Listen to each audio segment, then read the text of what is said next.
All right, we are live. What's up, everybody? It is Thursday, December 10th, 2020. It's still 2020, believe it or not. I'm Steve. I'm Steve Witchell, founder of Cover Band Central and bass player and all-around fun guy. Today we have a really cool interview. Every once in a while, I stumble across musicians on Cover Band Central that I think are really inspiring and really, I mean, just really talented, but really inspiring to other people in what they're doing. And this gentleman commented on a post that I wrote a few weeks ago about just not really getting a lot of response in the group from certain things. And he came up and said that he's been a part of the group for 4 years or so, and he got some inspiration out of it. And then that led to his band building up his YouTube channel to right now having 200 videos on there and nearly 1 million subscribers in 4 years, which is a ridiculous amount of people and such an inspiring thing to happen, and especially playing mostly covers. So I really want to talk to him about that, how the challenges he built, the challenges he faced, and how he built it up. And he also runs a school for children, Rock School Studios in Erie, Pennsylvania. So we're going to talk about that too. So without further ado, ladies and gentlemen, Ryan Krysiak. How's it going? Very good. Welcome aboard. Welcome. I want to start, Ryan, with just the thing that you mentioned to me in that comment. You said that there was some stuff in Cover Band Central that it was either from me or from other people you learned, and tell me what it was that you picked up in the group that really helped you along. Oh, okay. So it's kind of like taking the temperature of the room when it comes to like what's cool, what's accepted, what's not accepted, what other bands are doing, is kind of like what I use that group the most for, is to see like, how does everyone feel about, backing tracks and auto tune and all that sort of stuff. And, try and figure out like what's okay to do. Are people, transitioning into, from playing live shows into doing videos, like, through the whole COVID thing.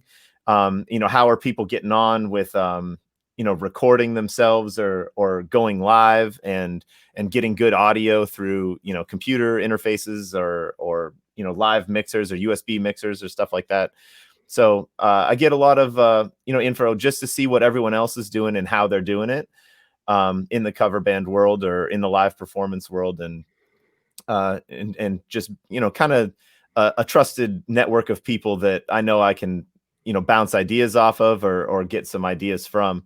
Because, when it comes to buying like, a new digital mixer or something like that, I don't want to take the Guitar Center salesman's, perspective on it. I want to hear from people that are actually using it and out dealing with it and stuff like that. I'm glad you say trusted source, because a lot of people come into the Cover Band Central group and just are there to complain about things or argue with each other. I'm sure you see it every day. I definitely see it every day.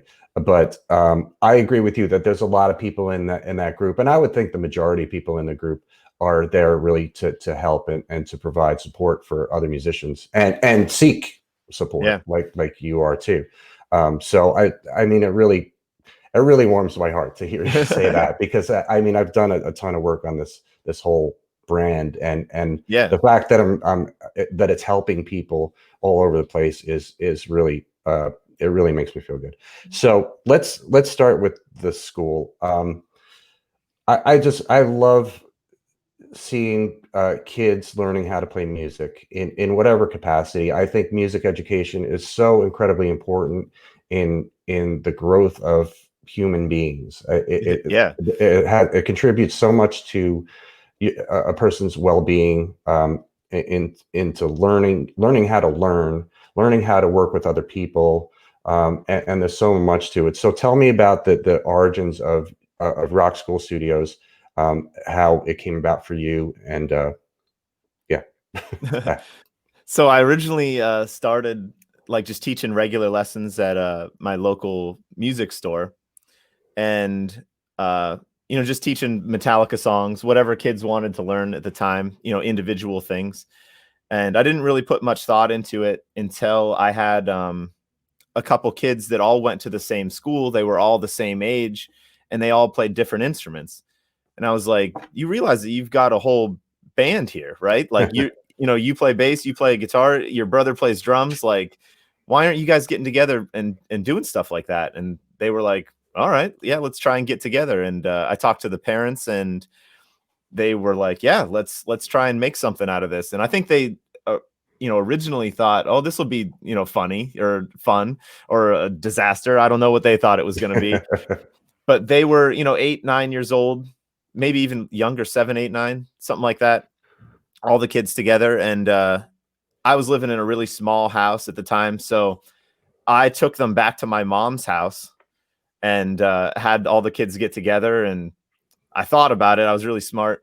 And I got tuners and I put, 4 different tuners in a row right by my feet. So anytime the kids played when they weren't supposed to play, I'd hit their tuners and I'd just turn them all off. But we got together, we learned a couple songs, we made it organized, we figured it out, we hashed it out. And they learned 2 songs. I think it was The Middle by Jimmy Eat World and Dirty Little Secret by the All American Rejects. So we learned those 2 songs, and it was right around Christmas time, and this was 2009. And all the parents had like a holiday party, and they had the kids perform at it, and there was a bunch of other little kids, a bunch of other parents there, and they were like, wow, this is really, really cool. Seeing their kids playing in a band together. No one else in town was doing it at the time. And so that got me more students that wanted to be in bands. And at that point, I went to the music store that I was teaching out of, and I said, can I like start a program where I put bands together? And they gave me the blessing in a room in the back, and they said, go for it. So that was kind of how it started. Wow. Were you inspired at all by like the School of Rock thing, or like the movie, or the actual School of Rock? Was that a thing? So I watched, the movie. Obviously, Jack Black is like one of my favorite actors. Sure. Going all the way back to like the Disney Channel movies that he was in. But yeah, I thought that was kind of silly at the time when I watched it. And I knew that it was going on, but I never really liked the School of Rock idea, because I never really liked that they kind of like commercialized, or like they made like this, let's get rockin', and they do like all those like those rocky stereotypes. And I'm not like, I kind of hate that sort of stuff. Like, I hate it when I tell people that I'm a guitar player and they're like, right on, man. Like they don't, think it's like a serious thing or a real career or anything like that. Right. So I don't really like those schools that are like, here, learn, 3 Led Zeppelin songs and we're going to do a show. And then, your band is broken up and now you're with another, group of kids. I just feel like that's not a real experience. You know what I mean? It's that's more not like really cookie cutter kind of thing. Yeah. It's like soccer practice. It's like, Right. Little League. It feels like that. And I wanted something that was a lot more realistic to like how I learned how to play in bands, and, having like a really close group of friends that you have to learn to deal with. You know what I mean? If they want to play this song and you want to play a different song, how do you hash that out? You know what I mean? And that's like really what being in a band is about, rather than, just some teacher being like, you're going to play Black Dog and you're going to play, Stairway, and telling you what you got to do and telling you how to learn it. I really like the real aspect of, dealing with other people and making it work, and, building upon what you have too. Cause those schools, like I said, they do one show and then you're done. And then on to something else. And I wanted it so that like, we learned this song, and now we've got 2 songs. Now we've got 5 songs. Now we've got 8 songs. Now we're playing, an hour-long slot, and build upon it so that they could go off and be independent and not necessarily like have to rely on a teacher or a school to tell them where to play, when to play, and make it a real experience. Right. Yeah, I love that you point that out, that it's not just about playing the music and learning the songs. It's about, Mhm. I mean, it's a big, anybody that's been in a band for any amount of time knows that it's about getting along with each other and knowing how to work together with other people Yeah. and compromise sometimes. Like we Mhm. said, somebody wants to do this song, somebody wants to do this song. At some point, you have to make a decision and and then have everybody be on board and do the work and have it come together as a cohesive thing. So I love that idea. Were the kids when you first started? Were they really super enthusiastic about it? About just the whole process of learning songs and working together? Yeah, and you get kind of both sides of that, as any, music teacher, knows. You get kids that are really genuinely interested in it and really love it, and you get kids that they do treat it like soccer practice, where it's just like an after school activity that they're doing, and they're just having fun, and they don't really want to pursue it as like a career or something that's going to take up all their time. So, you have some students that you're born to do it. And, I found those students, and those are the ones that stuck through and played, in the same band for 10 years. And there are some kids that were just like, you know what, I'm going to be a cheerleader, or I'm going to be a lacrosse player, or whatever. And then they went off and they did that sort of stuff. Or, they turned 18 and decided they wanted to go to college. So some of those kids, go that direction, and some of them decide to go to college, but they decide to go to Berkeley, and they decide to pursue music as something, for the rest of their lives. Right. I watched the video that you sent me, and anybody wants to see this, they can find it on the YouTube channel. It's First to 11, and it was the first. I forget what the title of it was. Oh, 100,000 videos when you Yeah, or 100,000 views, I guess it was. And this 100,000 subscribers. Yeah, when we hit that 100,000 first subscribers, right? And you YouTube sent me that, milestone. right? And I watched that whole thing, and you posted this on January 15th, 2018, which is almost 3 years ago. And Mhm. I love the process. I love that video of you guys all sitting around and watching the whole evolution of this from the beginning. When they're little kids and Yeah, they're on yeah, stage, and like like this is our first gig, and seeing how how shy and apprehensive they were a little yeah, bit on stage. But 9-year-old kids, 10-year-old kids, they're not getting up there like pros. They're getting, yeah, but I could see the love in there, and I could see the enthusiasm in there, in their faces and in the way they were playing, and then just going through the 8 years there of that evolution of that project. Really cool thing for posterity, for yeah, them, and for the audience to watch that growth of these kids, just growing up to now adults, and playing like crazy. yeah, So I saw, obviously that the band itself went through a lot of changes, maybe not a lot, but definitely a few changes over the course of that time.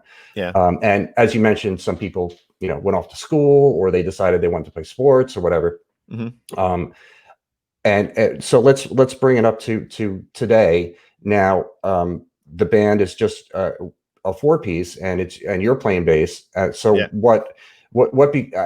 in that video, the bass player was still there, and Mhm. what happened to him? So they're like, 2 years apart. So one group of kids graduated, and they kind Okay. of had to make a decision, like, do I want to do this? Do I want to go to college? And then the three that were left, they kind of had another year to figure it out. And as you could kind of tell in that video, the amount of progress that we've made just over that 1 year is kind of a big deal. So Hmm. when it was time for him to go to college, the band wasn't quite there. We weren't making like the money that would have been a viable career. And within that next year, we kind of kicked it up, and we got to the point where it was like, all right, well, now this group of kids, they could stay. But yeah, Chad was his name. He went to Bowling Green University. I'm pretty sure he's like the youngest frat president that's in the history of his frat, because he's such a Chad. Um, Such a joke. I mean, literally, he's just a Chad. Right. But yeah, he's off doing that, and the drummer and the old guitar player, they're off at Penn State, and uh, another one is down in Pittsburgh. He's going to be a doctor, so Okay. they all kind of made that call to go and do that. So it left us with singer, guitar player, and drummer, and it was working for a while, just the three of them. So at the beginning, I was recording the covers, and I was, shooting the videos for them, driving them around to shows. I wasn't really doing anything in the band. I was just being, teacher. Right. And when it got to the point that we were like going out to LA and doing stuff and, making videos out there, it got to the point where it was like, who's this dude that's tagging along with you? And, they were like, you can't be on set or you can't be in the studio or whatever, because you're not part of the band. And I was like, all right, well, I still want to help out with this sort of stuff. So that was when I just decided to start playing bass and kind of, show my face. It stopped being, as weird. I'm older than them, but I'm not like, it's not as weird because they're not like in high school and I'm, an adult anymore. They're adults, I'm adult, so right. It's still not something that I'm like, I'm not going to do this for however long they're going to do it probably, but for the time being, it's nice that I can participate and have a little bit more visibility in the whole thing. Yeah, I mean, I started watching the Christmas videos. That's and you guys do. You have 15 now Christmas videos up there. Yeah, something like that. And I didn't, look at the video and see you and then see them and see this big age difference. I just kind of saw like, all right, and that's when I asked you like, how old are you guys? Yeah, I'm trying to hold it together. Trying no, to you look as young great as I can. Yeah. So talk about your music background. How did you get started playing? And I know you play guitar and you play bass. What was your, how did you get started with everything? So it was, probably like a lot of, us musicians, it was like my friends, got into heavy music when I was like 12 or so, and I picked up a guitar. We learned everything like in the infancy of the internet, like Metallica.com had like tabs that we would look up and learn how to play From the Bell Tolls and Seek and Destroy and stuff like that. But I never had any, lessons or anything like that. I just, learned stuff by doing tabs, and I didn't even understand that like me and my buddy needed to tune our guitars to the same note, like in the first couple years that I was playing. So, and there were a lot how old were you? I'm sorry, how old were you when you started that? 12 years old, I think. 12. I was in 7th grade. Yeah. And I just dove into Metallica, Rob Zombie, Pantera, Marilyn Manson, like all those heavy bands. That was just mind blowing to me at the time. And yeah, like I said, we didn't have anyone to like guide us. They didn't, we were just figuring stuff out on our own. And that was part of the reason that I just decided to become a teacher, is because I wanted to save kids, those things. Like I didn't have a reference for, what you should and shouldn't do, or, how I should even hold my pick, or, there were a lot of really bad habits that I got into because I didn't have someone just telling me like, dude, down the road, you're going to want to hold your pick like this with 2 fingers, not 3 fingers, or, you're going to want to try and play alternate picking, not just downstrokes, because that's how James Hetfield plays. Right. And yeah, there was a lot of things like that just stunted, my growth, because I didn't have anyone to bounce ideas off of, or to show me, really simple, stupid things that I could have figured out and would have helped me a lot in the beginning. Right on. That's a great reason to do that, is to show the kids. Now in your school, do you have a staff there that are like, yeah, that are teachers teaching individual, like private lessons?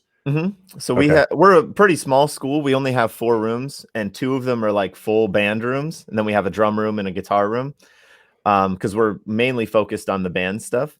And all of the kids that were in that very first band, that I started in 2009, that is First to 11, if I didn't mention that. So they've been together since 2009, 11 years now. Right. And now they all teach lessons here as well. Really? Yeah. That's cool. Yeah. That's really super cool. Yeah. And then I have a couple other teachers that I've hired along the way. Brooke Surgener, who does some features on the First to 11 channel. She does her own original music. She's doing some covers. She's getting, her foot in the door with YouTube and everything too. She teaches here, and she's awesome. Super helpful. That's cool. We do have people watching. Avi says hello. Lori says hello. Rose Diana says thank you for sharing your hard work and talents. Anybody else that's watching, everybody? say hello and tell us where you're from too, so we can know around the world where everybody's watching. So your influence obviously is rock. I mean, you just mentioned Metallica, Rob Zombie, and all that.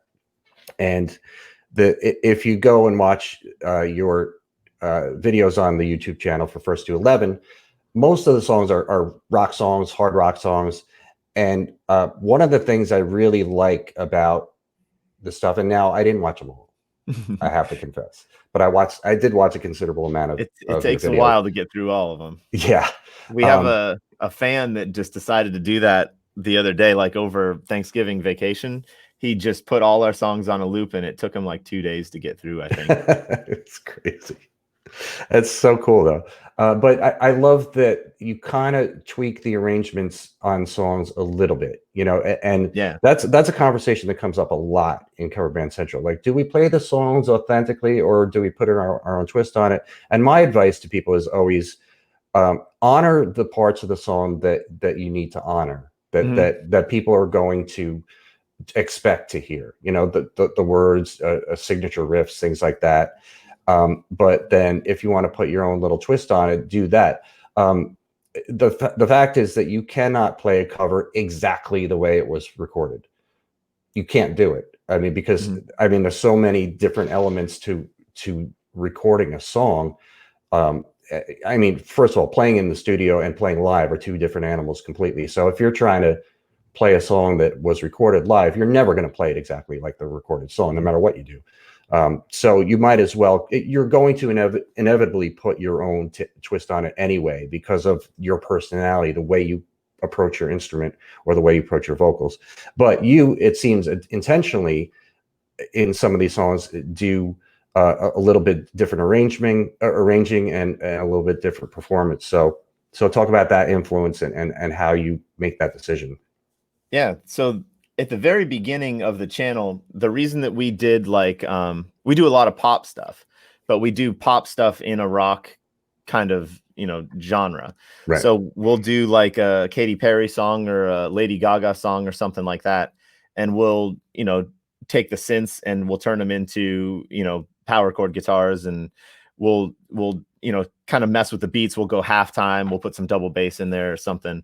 But we do that because we want to, you know, we want to be musicians, not that we don't want to be cover musicians. We, you know, like to do original stuff too. And the covers and casting a really wide net, like top 40 is obviously the biggest genre of music that there is right now. Sure. So, you know, we kind of aim for that sort of stuff because we can attract, you know, the most amount of people. And what we kind of do is, you know, shepherd them or guide them and say like, hey, I know you really like this song, but do you like this song with some double bass in it? Do you like it with some real guitars in it? And I think that, you know, it's my way of trying to get people to remember that rock music still exists and it's still really cool, you know, because I don't want it to become this thing of the past. So, you know, I'm trying to kind of convert some of these people that like you know, Billie Eilish, and be like, oh, I like Billie Eilish with heavy guitars too. So it kind of is like my own thing that I'm just trying to like not let that genre of music die or be forgotten or anything like that. But when it comes to playing songs like you said, there's some songs that you have to do faithful to the original. One that our biggest song that we have is Sweet Child of Mine. Sweet Child, yeah. And it has, I think, 28 million views now. Almost 28 million. Yeah. Yeah. It's getting really, really, really up there. But that song, I was like, we can't mess with that song. We just have to, you know, give it the respect that it deserves. And just, you know, kind of in the video, we had this like cookout, and we went and we played in front of the fireworks that were happening on Memorial Day or 4th of July or something like that. Right. And it was kind of like, you know, what is that song was like for me growing up. They would do these like top 100 countdowns on 4th of July or Memorial Day or something like that. And Stairway was always number one, but like Sweet Child was always top 5 or something.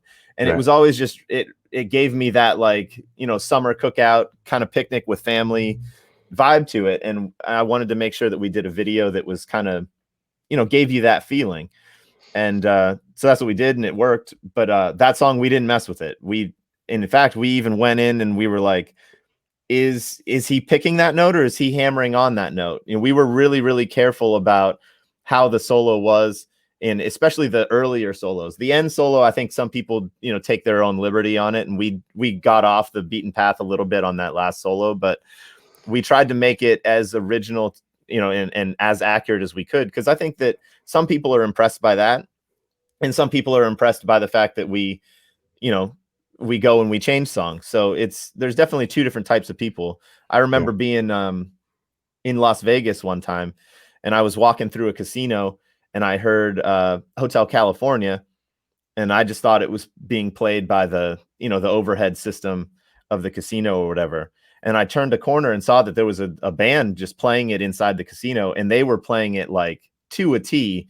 All the harmonies were there. Everything sounded exactly like the original song. And I was like, wow, that's really impressive that they can actually just pull that song off exactly how it sounded on the record. Yeah, I agree with that, because a lot of people will say that, like, well, you're playing like a jukebox, but it's not easy. Yeah, It's not easy to replicate. It's definitely a little flex. Yeah. Yeah. You know, especially a song as iconic as Hotel California or Sweet Child. Mhm. And I had watched the Sweet Child video, and then I just watched it again this morning to kind of get ready for this. And I love that, you know, what you said about the picnic vibe in the beginning of the song, and then it goes to the solo, and then the end of the solo goes day to night. And now everybody's in different clothes, and then you have this backdrop of fireworks, and it really kind of captures the feeling of that song. Yeah, because that song is super climactic, you know what I mean? And yeah, and we tried, what's more climactic than a fireworks display, right. I guess. And very well done. And yeah, 27 to almost 28 million views on that. What do you think? What do you attribute that to? The popularity of that song, or I mean, how?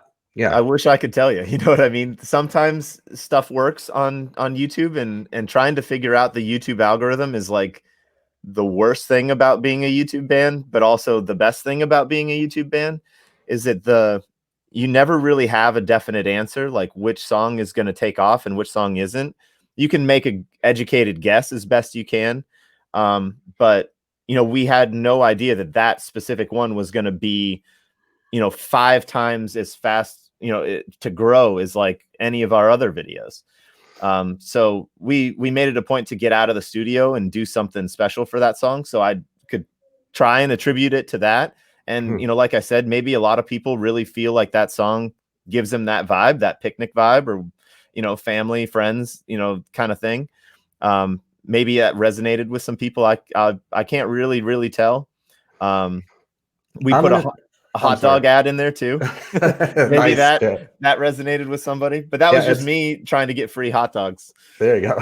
Yeah, because it starts with the grill. You know, somebody's flipping sausages or something on the grill, and so maybe that's it. I mean, I'm gonna guess that because of the popularity of that song, that has contributed to it, and also the quality of that video, because as soon as you start watching it, you can see, okay, this was filmed with care. You know, this was done well, and the tone of the guitar and that intro is probably one of the most iconic intros in music. Yeah. As you know, as soon as people start playing it, you know what it is, and the tone of that guitar in that recording is just spot on, and the performance is spot on. So I would say that probably contributed. I mean, Sweet Child, I've played that song probably 1,500 times at least in my life, and every time we've played it, you know, I've worked on Bourbon Street for the last 10 years. You know, as soon as it starts, people start cheering, people start coming in the room. You know, it's one of those songs that is just so freaking timeless, and everybody loves it, and people request it all the time. You know, it's like just about every night we would play, people would say, play Guns N' Roses, and when they say play Guns N' Roses, they mean play Sweet Child. Yeah, they're not talking about Don't Cry. So let's talk about the videos, man. I mean, again, if you go through your channel, you see there's an evolution of the way you made your videos, and again, I didn't watch them all, but the majority of the ones I watched are recorded in the studio, and then you're making a music video out of that. So you're miming and lip syncing Yep. to it, and I mean very well, I would say. Thank you. Yeah, and some people are critical of that, but these people also don't remember the beginnings of MTV, where Yeah. that was the thing. You know, that was how music videos came about, and people still make music videos. You know, well-known artists still do that. So it seems like a lot of work to me. It seems like a big process, but you guys are churning out a lot of videos. So talk about that whole process, going in the studio and then filming it, and how what you do. Yeah. So I mean, we chose to do that just for the same reason that they did that on MTV back then, is that you're trying to sell the recorded version of the song. You're not trying to sell the live version of the song. Yeah, you want people to come and see your shows, and you can make money that way. But essentially, like, First to 11 isn't really a YouTube band. It's more of a Spotify band. You know what I mean? We get a lot of our revenue there because that's where people go and they listen to our songs, and we get a higher payout, believe it or not, through Spotify than we do through YouTube. Okay. So I forget what it breaks down to, but it's definitely higher. So, we're trying to convince people to go listen to our covers on Spotify, and the videos essentially are just a placeholder. It's something visual for you to see, as you're listening to the song. So, we chose to do like in the studio with like stage lights and everything like that, because it just wasn't feasible for us to go out and film a themed music video for one cover a week. We just don't have the time or availability to do something like that. So just making a in-studio performance, that way you can see who's singing the song, who's playing the music, and kind of develop that connection with the band, I think is kind of important, rather than just having a bunch of actors in your videos or throwing a lyric video up or something like that. Sure. So that was the idea behind that. But, we started out, I was making the videos, the band was just playing, and I didn't know what I was doing. My wife had a camera and for photos, and I was like, I'm pretty sure you can shoot video on this too. So I just used that, and I didn't know how to like color correct anything or white balance it or stabilize it. And I made our first video, and as terrible as it was a 21 Pilots song, Heathens, the very first video that we made, but it blew up. It didn't really matter like what quality the video was at the time, because I think we killed it on the audio side. And we've always recorded stuff, with a computer, Logic, click tracks, try and make everything really tight.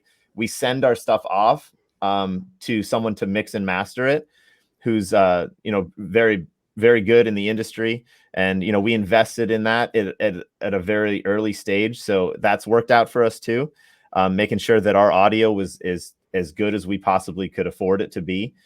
And yeah, we just watched YouTube tutorials on videos, and how can I stabilize the camera, how can I white balance the camera, how can I get cooler looking shots, and how should I frame things better.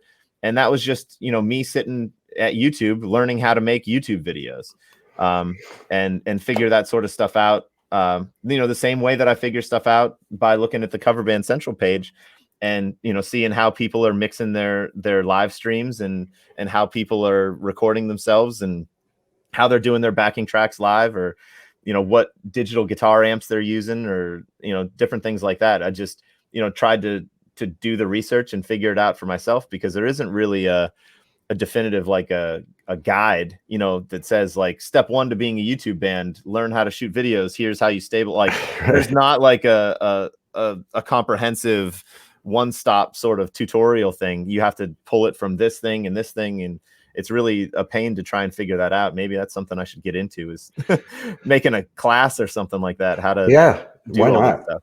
I love what you said there, because this is something that stops a lot of people, and I'm guilty of it as well. But you said like you didn't know what you were doing. You're just like, but you had enough of a desire and drive to make the video. So you're like, I got this camera. I think it shoots video. I don't know. Let me try it.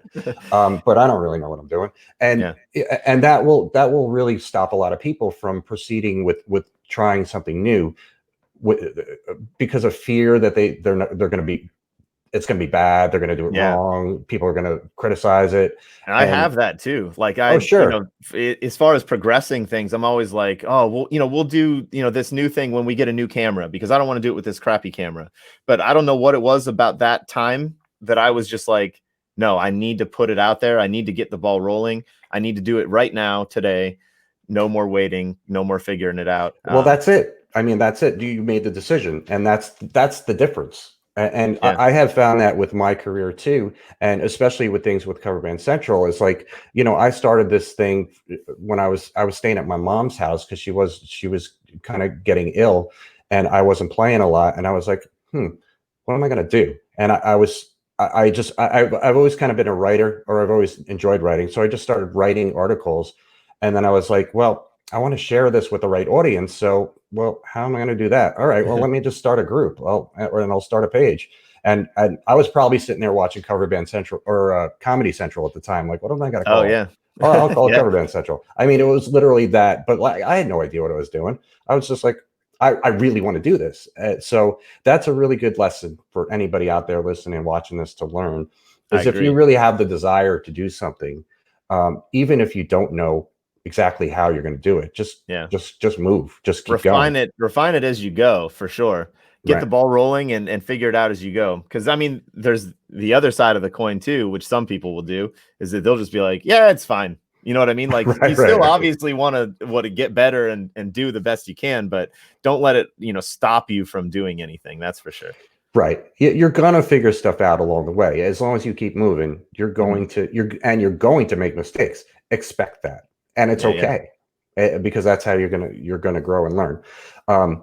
But you've got, I mean, I asked about the recording and then the video. How long does that process take from say, once you choose a song, to going into the studio recording, to getting it mixed and mastered, to doing the video, to editing the video, to getting it uploaded? Like, how long is that whole process for you? So, I mean, if you really condensed it, like, there's been some things like last year Kanye West got a hold of us, and his team was like, hey, my new album's coming out. Yeah. And I really want you guys to do a cover of this Closed on Sunday, the first single off my album. And he was like, it's not released yet. I can give you the sheet music, and it needs to be done by Friday. And this was, I think, Wednesday. His album was coming out Friday. So we had to put together a cover, get it mixed, get it mastered, get it the video shot, and all without hearing the song. We only had the sheet music to figure this out. What? So yeah. Get out of here. Yeah, one of the kids in the band, Sam, is like, he's a musical genius. He's drummer, right? Yeah, he's a drummer. He plays all the other instruments though.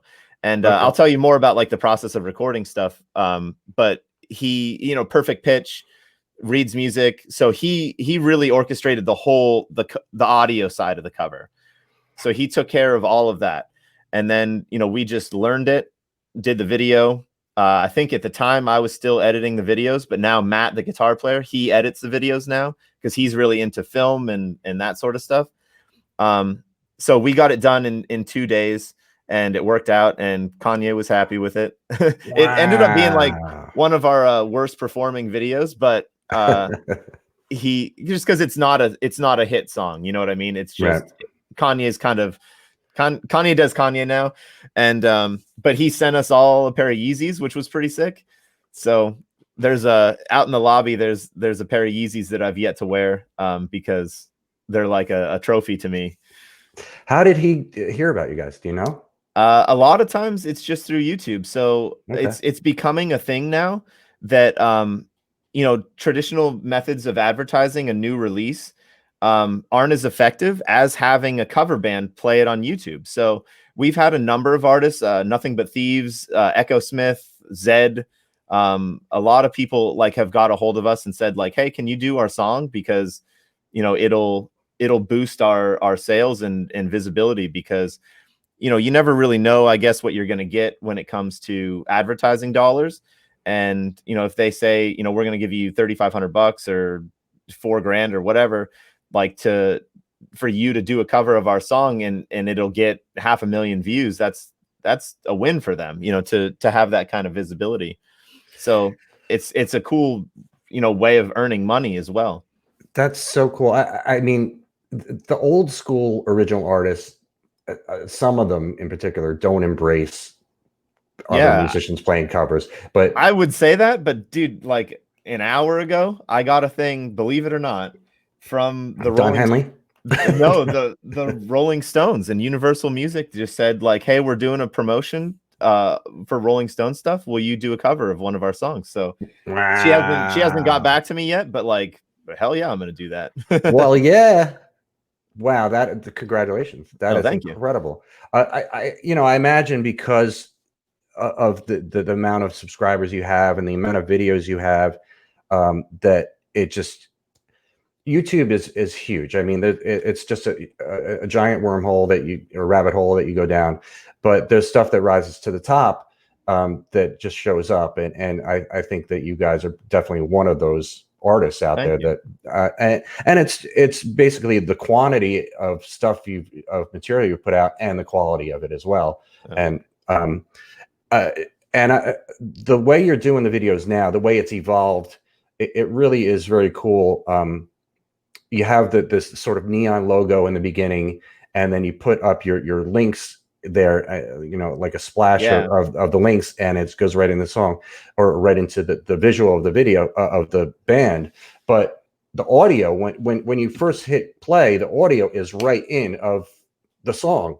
So there's no BS about Yeah. it. And that's one thing that detracts people from watching videos, is like, all right, let's get to it. What's happening here? Yeah. I mean, you guys just get right to it, and I imagine that was learned over a period of time as well, like figuring out how to do that. Yeah. It was we used to have like an intro that played like one of our original songs at the very beginning, and then Matt just decided like, no, let's just put it over. Most songs have an intro anyways, where the Right. vocals don't come in right away. So let's just let's go right into the song. And people prefer to listen to it like that. Our fans have definitely been vocal about it and said, it's nice to just have it go in a loop. It goes right into your next video. We still do an outro as well, where we say like, follow us on Spotify, because again, that's like where we make the majority of our money. And if we decide to transfer into original music, we got to make sure that we have a following there as well. So yeah, I mean, we have to do what we have to do as far as marketing and just making sure that everybody knows where they can get our merch and buy our physical CDs, and make sure that we connect with all of our fans on a regular basis too, so that we do a live stream every Thursday before our video comes out. And we interact with the fans constantly. We have Instagram group chats, everything. I want to be an attainable, but not that we're like a huge band, we're a YouTube band. But we're one of the biggest YouTube bands that there is right now. Sure. A lot of the ones that were really big before us have either stopped doing it and went on to originals, or they've just made their $1 million and they don't care anymore. Right. But we want to make sure that we try and do this as long as we possibly can, and be good to our fans, and be appreciative of the fact that we're making cover videos on YouTube, and that's our careers right now. Right. That's great. Somebody asked there, cool info, who are you interviewing? And they didn't read the description, but this is Ryan Krysiak from Erie, Pennsylvania. He runs a school, music school called Rock School Studios, and has a band called First to 11, who has nearly 1 million subscribers on YouTube and 200 videos. And you also have your other band, Refuge. Yeah. So that's my yeah, country band. That's my like because the kids in First to 11 aren't quite of bar going age yet. right. So they don't do bar shows or very many local shows, to be honest, at all. Actually, no local shows right now because of COVID and everything. Right. But yeah, so I when I have the weekends, I go out and I play with my country band, and that stuff's super, super, super fun. Right. I love playing with those guys, just because it's with being in First to 11, we don't get to see the reaction of our fans very much. We get to read their comments, and they say like, "Oh, I like it," but like we're not in front of people, that are having a good time to our music. We just don't have that connection through the internet. So Refuge is awesome because like right front row, there's a bunch of people that you can visually see are really enjoying what you're doing, and And playing live is just cool to hear, your guitar echoing down the streets of a festival, or Sure. really like the kick drum just shaking the crap out of a bar. Like that's Yeah. a really cool feeling. Oh yeah, it is. I love it myself. So talking about Spotify, and I know you're on Amazon too, because I looked you up and I made sure I added some songs to my playlist. Thank you. And I imagine you're on iTunes as well. Yep. Probably, right? Yeah. So 7 albums of covers you've done. Yeah. That's tremendous. So are you selling albums like by the album, or you're just selling singles, or you're just getting streams, or how are you so we do everything through DistroKid. I meant to go, I guess, through the whole process of how we make our covers and stuff when we were talking about the Kanye thing, right? But yeah, we upload everything through DistroKid, and they have a thing on there that takes care of the cover licensing for you. So I think it's $12 a year, and then they procure the licenses for whoever, and then they take, I think, 10% of whatever your sales are. Okay. So that covers you for all digital sales. And then we sell physical albums as well. So we use a thing called cover song licensing for the physical album sales, so that we're giving the proper percentage of that to the original artists and the people that own the rights to those songs as well. And is that how you get around the copyrights on YouTube as well? The way that YouTube works, at least to my understanding, it's a giant mess of intertangled craziness on YouTube. Yes, but the way that I understand it is that there's 2 sides of everything. There's a recording side and there's a publishing side. The publishing side almost immediately gets claimed through Content ID by whoever the original artist is. So if you type in the description, this is Kanye West song, Kanye's label is going to see it. It's going to show up. They're going to claim it. So they're going to get the entire publishing side of the revenue. But because the recording is our recording, we're not using the original recording. So you can claim that as well. And I didn't know that for a long time. It wasn't until we started working with a network that's on YouTube that was kind of like, no, you can claim the recording side. So you can actually get paid at least half of your revenue through the recording side. So they claim it for us. So they have a Content ID system too, that we have to put in, our audio file, our album art, our everything, so that they can put it in their Content ID claiming system, so that if anyone else uses our cover, our audio, then it gets claimed for ours, and then it gets directed to our account. So yeah, it's a really interesting thing. Another thing that is just, you have to figure it out by trial and error unless someone's there to tell you. But yeah, for years we didn't get the revenue that we should have been getting, because we didn't know that we could claim the recording side of these YouTube videos. So I think we lost out on, I want to say 50 grand, like a lot of money that we could have been claiming the whole time. But thankfully we figured it out, and now we're back on track, and it made a huge difference in our revenue. So the revenue is coming from the ad placement, correct? Yes. Okay. Yeah. And revenue for Spotify and any of those streaming services, is it the same thing, or is it from streams? Yeah, that's from individual streams. So from streams, like our revenue actually comes in from Spotify, YouTube, and we have a couple songs on Sirius XM. Okay. They have like a covers channel, which is actually they awesome. Do. Yeah. 302. Yeah. Yeah. So we have had a couple songs on there. So we get paid for those as well through Sound Exchange. They stole my idea. I had this idea for, I was like, because I listen to satellite radio all the time. I'm like, there's no thing for covers. I'm gonna start a cover channel. But I still might be able to do it, because I do a podcast too once a week. So maybe I can get their attention and do something like that. Yeah. You put up a post on your personal page last week, I think, and it was about First to 11, and you put like 20.1 million streams was one of the facts there. And yeah. I'm not sure what you were referring to, because I mean, is that what are you referring to on that? Was it that Spotify or? Yeah, those are, so every year Spotify gives you a Wrapped as an artist that says like, here's how well you did. This is how many streams you had. This is how many followers or subscribers or how many different countries they're from, you know, how diverse is your audience. And it just gives you like a thing like, here's what you did the past year. And I think 2 years ago is the first one that we got, and it was like 2 million. And then last year it was 10 million, and this year it was 20 million.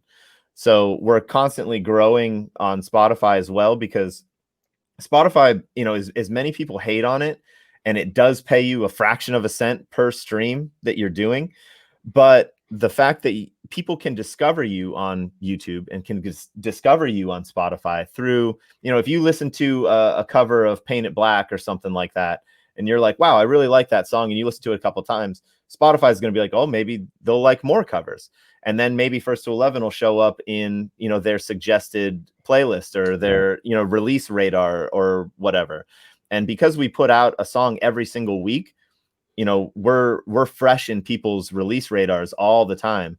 So that amounts to, you know, a lot of streams through that. And to be honest, like if it was just our regular subscribers, you know, we wouldn't have a fraction of the plays that we do, because we're just being suggested so much. And it's really Spotify doing the heavy lifting for us. Yeah, we have our own fans that constantly come back and listen to our stuff, but Spotify is who makes sure that it's in front of them all the time, and that it's in their queue, and they don't necessarily have to go looking for it. It's just in the playlist that they were listening to, or, you know, they finished listening to someone else's cover and then we pop up right after it. So, Right. You know, I can't argue with enough people but that always come on and they're like, Spotify rips off artists. Like, it's just a different time now, you know, in already established artists. Yeah, it does kind of rip them off, because they're used to, you know, getting $1 per song when they sell a physical album. And now they're getting, you know, a fraction of a cent per song or per stream or whatever. But the ability to grow from nothing to something through something like Spotify and YouTube that's where the value is. You know, the fact that you don't necessarily need a record label, or, you know, someone saying like, here, I'm going to put you in this situation where now you're exposed to a bunch of people. No one has to come down and do that for you. You can do it yourself, you know, if you just make good content. Yeah, and if you really embrace technology, embrace the fact that things change. There's so many people that are stuck in their ways, and I mean throughout the history of man, but especially the history of music, you know, there has been an evolution, and that will continue, and you need to kind of embrace that and learn about it like you did. And like you said, it's a DIY culture now. You can go and learn how to do things on YouTube, and to learn how to make a YouTube video on YouTube. Yeah. You know, and I imagine it happens exponentially too for you, because you have so many fans. So they'll watch a new release of yours on YouTube and then say, okay, I want to put that on my Spotify playlist. I want to put that on, you know. Yeah. So you're getting the revenue from a bunch of different sides, maybe from one person, like me, because I added a bunch of songs on my Amazon of you guys. And so yeah, so and fresh content, like you said, is super important. It keeps it right in front of people's faces. And you know, it's just like when anything creative, you know, you have to keep putting out new stuff, you know. You can't, and I don't, you know, want to bash anybody that's in the old way, because they, you know, they've already, but the thing is, like, you know, some of those musicians that are like no tracks and no Spotify, and they get upset. It's because they've already kind of accomplished something, you know what I mean, in their day and age. And for them to have to start from zero and relearn something like that, nobody wants to do that. I'm not going to want to do that. You know, when I get to the age where I already feel like, well, this worked for me, why should I have to change now? Right. You know, like, but you have to admit that, you know, other people aren't in the situation that you are, where you've already accomplished something. You already made it work the old way. So, you know, I'm trying to make my way now. And this is the way that I think is the smartest and easiest and fastest and most lucrative way of doing what I love to do, and have it, you know, be something that can support a business and support, you know, these other kids, and make a career for not just myself, but, you know, other people that want to do this in the future. Right. And especially now with what's going on in the world with COVID and people at home, the ability to do something from home, or from at least a location where everybody's safe, is really beneficial, because the people that have not, and I know you said you don't want to knock those people, but I really try to encourage people to embrace change, and because you're going to get left behind if you don't, and especially now, where bands or musicians that were relying on live gigs, they're not playing, they're not getting any revenue. So what do they do? And that's why I really try to encourage things like this, like having you on, and hopefully people will listen and learn some stuff from you, and try to encourage people to learn technology, because it's really not that hard. It is a little scary, but I mean, even me doing this, like this live stream thing, I figured it out on my own. I did, I just like this is something I want to do. So how am I going to do it? All right. So we're in the holidays. Like I said, you guys doing Christmas songs. You have 15 up there. God rest ye merry gentlemen. I've watched that video 15 times now, I think. Yeah. I love the arrangement of that song. I'm a rock guy, so I love how heavy you made it. But it's just so well arranged and so well performed and filmed and everything. And I really encourage people to go check that out. And then you just put out Jingle Bell Rock, was it? Yep. Yeah, a couple days ago.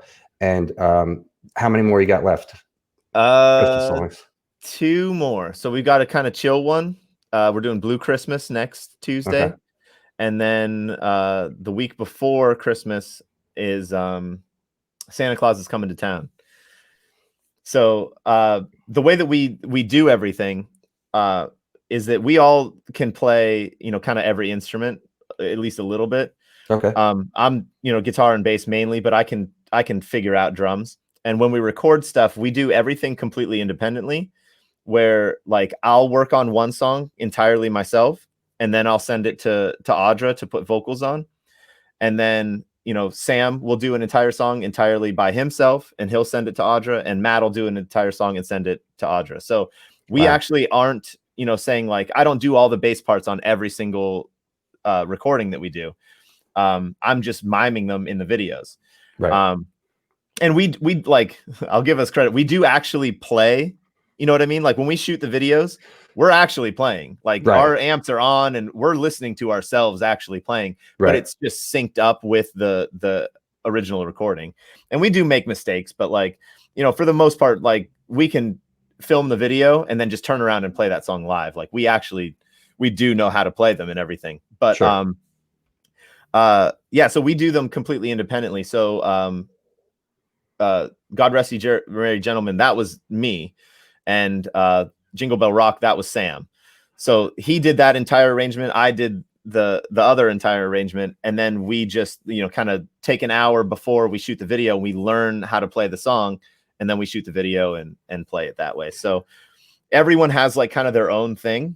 The way that I usually do covers is I take the original song and I map out like certain things about it that I think are, like you said, like not to be messed with. So maybe the original tempo is, the feel of that song is important. I don't want to change the tempo. I don't want to change the key. I don't want to change, the lyrics. Maybe I want to change the structure. You know what I mean? Maybe the structure of a Christmas song is kind of weird because, they're usually just verse, chorus, or something like that.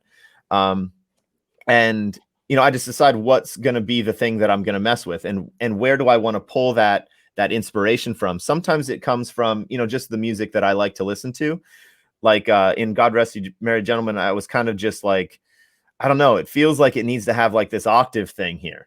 And when I started writing the octave thing, I was like, oh, that kind of sounds like Filter, which is one of my favorite bands, from the late 90s, early 2000s. Sure. And I was like, let's, give it a filtery kind of drum beat.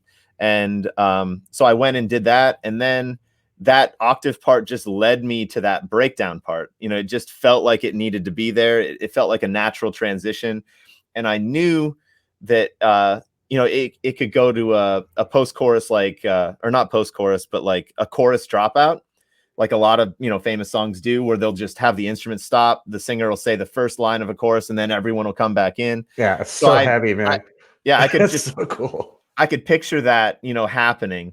Yeah. And, so I just knew that I could come out of that heavy thing, no matter how heavy I made it, I could come out of it really, really easily. Right. So when I was doing that cover, that was kind of like what I was thinking.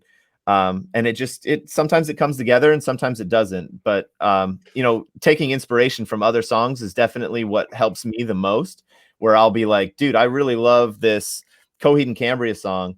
I kind of want to take some of that influence and put it into this Katy Perry song. You know what I mean? And see if I can find some sort of way to, you know, borrow the drum beat from this, but then use the chord progression from this, or you know, just mess with the song a little bit until I find something that sounds like, you know, Filter wrote "God Rest Ye Merry Gentlemen." You know what I mean? So I take inspiration from a lot of stuff, and I actually did. I'll throw myself under the bus. I stole one thing, like blatantly stole one thing. Have you ever heard of the guitar player Gary Hoey? Sure. So I forget what band he was in, or if he just did solo stuff all the time, but mostly solo. Yeah. He has a Christmas thing, and he did "God Rest Ye Merry Gentlemen." So that part where the vocals drop out and it just hits that big open E or something like that.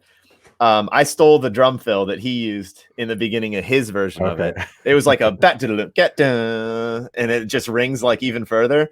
And then I wanted to put in like you know, like a guitar, like a or something like that, but I was like, no, that's gonna sound too much like him. So I restrained myself from doing that. But you know, a lot of people be like, oh, you just copied that from somebody, but I didn't copy the whole song. I just copied the drum fill. Nobody would know that, dude. Yeah.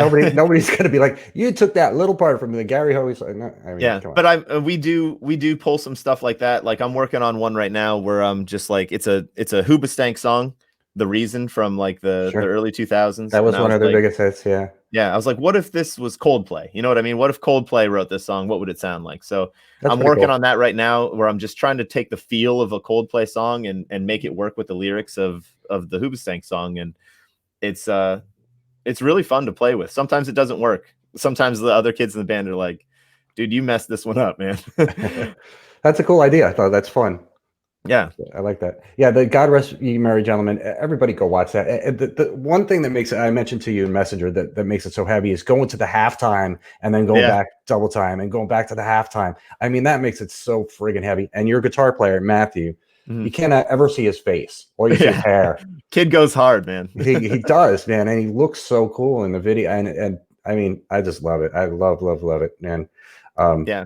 That stuff is like what gets me when I first started playing guitar, you know, the end of Seek and Destroy where it goes halftime, or, you know, that sort of stuff is what gets me like really into the feel of the music, is when it opens up and it goes double time and then comes back. Like I love the movement of stuff like that, where you really get to like bob your head to something.